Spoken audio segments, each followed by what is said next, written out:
आज छात्र छात्री मानक पई किछि गुरुत्वपूर्ण खबर आछि। प्लस टू रे एबे नाम लेखा प्रक्रिया आरंभ हो सारी। जुलाई 18 रे आसीबो प्रथम मेधावी तालिका।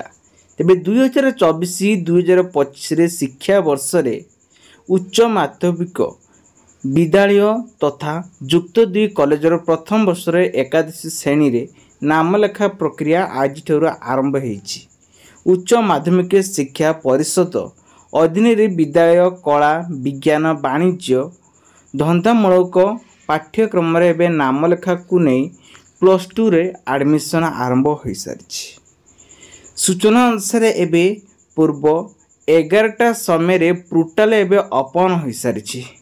www.somodsha.gov.in रे कॉमन एप्लिकेशन फॉर्म को ले उपलब्ध होईछि। आगामी छात्र छात्री माने जुलाई 6 तारीख नहीं नाम पंजीकरण करि पारिबे एवं जुलाई 18 रु अपराह्न 11:45 प्रथम मेधावी तालिका प्रकाश पाइब। योग्य छात्र छात्री माने नाम लेखा जुलाई 19 नहीं 23 तारीख माध्यम रे अनुष्ठित हेबो। अगस्त 1 रे द्वितीय मेधावी तालिका प्रकाश पाइब एवं 2 तारीख रु 6 तारीख माध्यम रे छात्र छात्री माने रिपोर्टिंग करि पारिबे।